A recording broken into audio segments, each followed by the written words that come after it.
GST treatment of free samples. देखिए, advertisement करने के कई सारे प्रकार होते हैं बिजनेस के अंदर, और उन्हीं प्रकारों में से एक प्रकार हमारा फ्री सैंपल को लेकर भी है। फ्री सैंपल अगर मैन्युफैक्चरर मार्केट को नहीं देगा, इस ये बेसिकली एडवर्टीजमेंट का तरीका है और कुछ नहीं है। एडवर्टीजमेंट का तरीका मीन्स जब तक आप अपनी कोई आइटम जो आप बना रहे हो और मार्केट वालों को उसके बारे में नहीं उसका ज्ञान करवाओगे, उसको टेस्ट नहीं करवाओगे, उसको यूज करना नहीं सिखाओगे, उसका यूज नहीं बताओगे, तब तक कि सामने वाला व्यक्ति आपसे वो प्रोडक्ट क्यों खरीदेगा। तो आज हम इन्हीं बातों के बारे में, जो कि जीएसटी का इस पे क्या ट्रीटमेंट होना चाहिए, जीएसटी की रिटर्न में हमारे को इसको कहाँ दिखाना है और उसकी अकाउंटिंग का क्या इम्पैक्ट लेना है, इन सभी बातों के ऊपर आज हम चर्चा करने वाले हैं। मेरा नाम है सूरज पाहुजा। आपने देखना स्टार्ट कर दिया है पीएसए, जो कि मेरे चैनल का नाम है। कृपया करके इस वीडियो को लाइक कीजिएगा, शेयर कीजिएगा, इस वीडियो को सब्सक्राइब कीजिएगा मेरा चैनल, ताकि ज्यादा से ज्यादा लोगों को ये पता लग सके कि अगर हम फ्री सैंपल दे रहे हैं तो उसके ऊपर जीएसटी का क्या ट्रीटमेंट होना चाहिए। स्टार्ट करते हैं।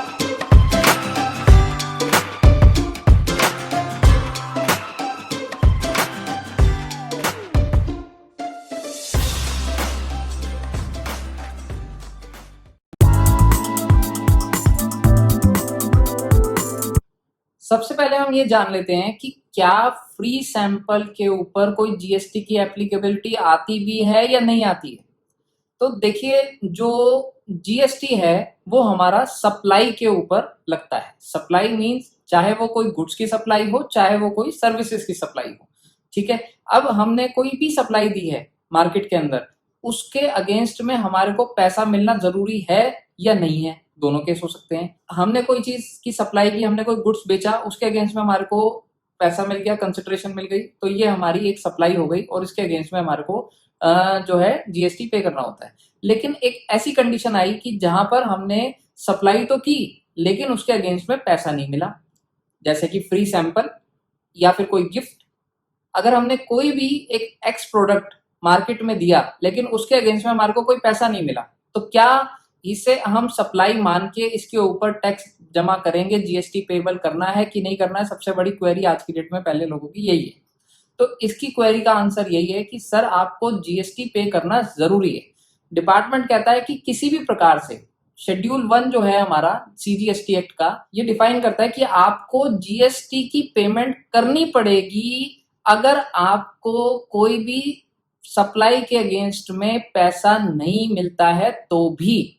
तो यानी कि अगर हमने कोई सैंपल अपनी मैन्युफैक्चरिंग यूनिट से बाहर निकाला है तो हमारे को उसके ऊपर जीएसटी पे करना पड़ेगा। अब वो कैसे पे करना है वो हम इन 3 टाइप के केसेस में देखेंगे। टाइप 1, जिसके अंदर हम कहते हैं कि buy 1 get 1 free kind of scheme. Type 2, जिसके अंदर हम कहते हैं कि आपने क्वांटिटी इंक्रीज कर दी। टाइप 3, जिसके अंदर हम कहते हैं मार्केटिंग के लिए हमने प्रोडक्ट मार्केट में बेच दी। ठीक है, तो सबसे पहले हम डिस्कस करते हैं टाइप 1 के बारे में, जिसमें कि हम कह रहे हैं कि हमने बाय 1 गेट 1 की स्कीम चला दी। या फिर एक छोटा सा एग्जांपल और लीजिए कि हमने टूथ पेस्ट बनाई और टूथपेस्ट के साथ टूथब्रश जो है वो मुफ्त दे दिया। टूथपेस्ट हुई हमारी मान लीजिए 100 रुपए की और टूथब्रश हुआ हमारा 5 रुपए का। तो ये आइटम 100 रुपए वाली, यानी कि हायर ऑफ द टू देखी जाएगी कि 100 रुपए या 5 रुपए, जो भी ज्यादा अमाउंट की वैल्यू है उसके ऊपर हमारे को जीएसटी देना होता है टाइप 1 के केस में। और ये टाइप 1 के केस में हमारी नॉर्मली सप्लाई के तौर पे ये चीज चलेगी। ठीक है, टाइप 1 क्लियर हो गया। टाइप 2 की बात करते हैं। टाइप 2 में हमने क्या किया कि मान लीजिए 100 रुपए की आइटम थी, उसमें हम 100 ग्राम दे रहे थे पहले, अब 125 ग्राम दे रहे हैं उसी 100 रुपए की वैल्यू पे। तो 100 रुपए के ऊपर ही हमारे को जीएसटी चार्ज करना है और इसके ऊपर हमारे को इनपुट अलाउ कर रखा है गवर्नमेंट ने। पहले वाले टाइप के अंदर भी इनपुट अलाउ है और दूसरे वाले केस में भी इनपुट अलाउड है। ठीक है जी, 2 टाइप डिस्कस हो गए।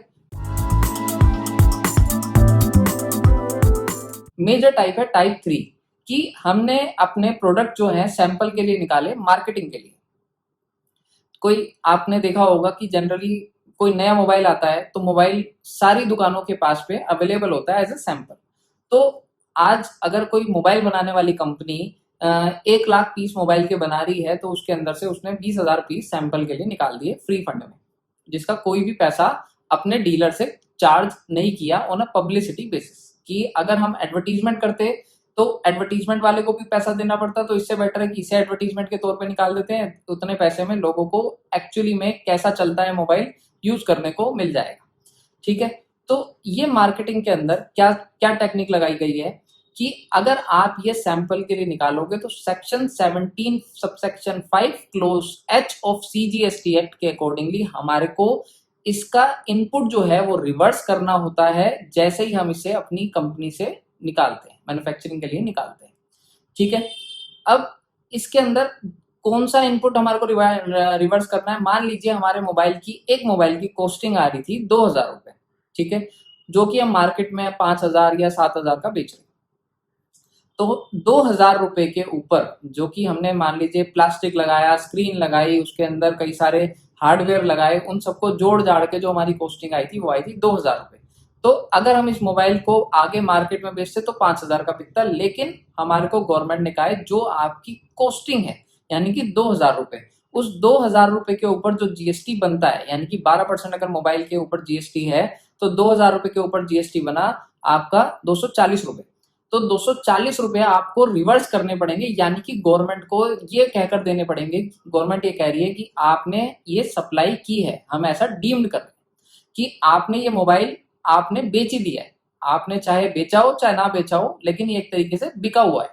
तो उस बिके हुई चीज के ऊपर आपको जीएसटी देना पड़ेगा। एक ऑप्शन तो ये होता है जीएसटी देने का कि हम अपनी सप्लाई दिखा दें, सेल दिखा दें, या फिर दूसरा ऑप्शन ये हो गया कि हम उसको अपना इनपुट जो है उसका उतना उतना रिवर्स कर दें, कि हमने इसका इनपुट उतना उतना रिवर्स कर दिया। एक और क्वेरी पूछी थी किसी ने मेरे से कि हम इसको जीएसटी रिटर्न में कहाँ दिखाएंगे। तो देखिए, जो टाइप 1 वाले केस हैं, टाइप 1 वाला केस मतलब कि जिसमें हमने बाय 1 गेट 1 फ्री दिया था, तो उसके अंदर तो हमारे को उसके अकॉर्डिंगली ही सप्लाई देनी है। जो हमारी GSTR 3B है उसमें मान लीजिए वो आइटम 2,000 रुपए की बिक्री है, या 100 रुपए की आइटम है जिसके साथ हम 5 रुपए का ब्रश दे रहे हैं, तो वो 100 रुपए की सप्लाई होगी, तो GSTR 3B के अंदर हमारी वो 100 रुपए की सप्लाई आएगी। उसके ऊपर जो भी कंसर्न जीएसटी होगा 5% है तो 5% के हिसाब से जीएसटी चार्ज होगा, और उसी अकॉर्डिंगली GSTR 1 में वो चीज चढ़ाई जाएगी। B2C है सेल तो B2C में चढ़ाई जाएगी, या फिर GSTR 1 में अगर B2B ट्रांजेक्शन हुई है तो B2B ट्रांजेक्शन के अंतर्गत आएगी। अब टाइप 2 की बात करें तो टाइप 2 के अंदर हमारा जो 100 ग्राम की चीज थी वो 125 ग्राम दिया गया, 25% एक्स्ट्रा, और सेम रेटों के अंदर 100 रुपए में। तो उसकी भी हमने सेम तरीके से ही वो करनी है GST 3B फाइल, कि हमने वो 100 रुपए की आइटम जो थी वो 100 रुपए के अकॉर्डिंगली हम उस पर जीएसटी चार्ज करके 3B और R1 में अकॉर्डिंगली B2B बनता है B2B, B2C बनता है B2C के अकॉर्डिंगली दिखाएंगे। तीसरे वाले केस के अंदर सेक्शन 17(5) में आप रिवर्स कर दीजिएगा क्रेडिट, और उसके बाद में एक एंट्री डालिएगा अपनी बुक्स में, advertisement account debit to purchase account. Purchase में इन्वेंट्री जरूर डालिएगा ताकि इन्वेंट्री आपकी उतने अमाउंट से माइनस हो जाए और उतनी क्वांटिटी कम दिखाई दे। ठीक है, तो आज मेरे हिसाब से आपको फ्री सैंपल को लेके जो भी डाउट्स होंगे वो क्लियर हो गए होंगे। अगर कोई भी डाउट फिर भी बचता है तो आप मुझे पर्सनली कॉल कर सकते हैं। कॉल करने में कोई दिक्कत परेशानी नहीं है, मैं आपसे कोई भी फीस नहीं चार्ज कर रहा हूँ किसी भी प्रकार से। आप मुझे कॉल कीजिए, मेरा नंबर मैं आपको डिस्क्रिप्शन बॉक्स में डाल दूंगा, वहां से डायरेक्टली आप मुझे कॉल कर सकते हैं। आप जब भी यूट्यूब पे मुझे कमेंट डालते हैं उसके ऊपर मेरे को रिप्लाई देने में थोड़ी सी दिक्कत रहती है, क्योंकि मेरे पास थोड़ी टाइम की कमी होती है। तो इसलिए मैं यूट्यूब पे जनरली जब कमेंट सेक्शन होते हैं तो उसमें ये मेंशन कर देता हूँ कि please call me, please contact me, जिसका मतलब शायद आप ऐसा ले लेते कि मैं आपसे कोई कंसल्टेंसी चार्ज करूंगा या आपको मैं कोशिश करूंगा कि आप मेरे क्लाइंट बन जाइए। ऐसा किसी प्रकार की वो कोई बात नहीं है। सीधी और सिंपल बात यह है कि अगर आपकी कोई क्वेरी है तो आप मुझे फोन कर सकते हैं। टाइम मैं आपको बता देता हूँ कॉल करने का, 1 बजे से लेकर 4 बजे के बीच में मुझे आप कभी भी कॉल कर सकते हैं दोपहर के टाइम पे। शाम को मुझे आप 6 बजे से लेकर 9:30-10 बजे तक आप कॉल कर सकते हैं, कोई इशू नहीं है। अगर मैं उस समय बिजी होऊंगा तो आपको मैं बता दूंगा कि अभी मैं फ्री नहीं हूँ। ठीक है, थैंक यू वेरी मच। आगे की वीडियो नेक्स्ट टॉपिक में डालेंगे, और होपफुली आपको वीडियो अच्छी लगी हो तो कृपया करके इसे आगे शेयर कीजिएगा। थैंक यू वेरी मच मेरी वीडियो देखने के लिए।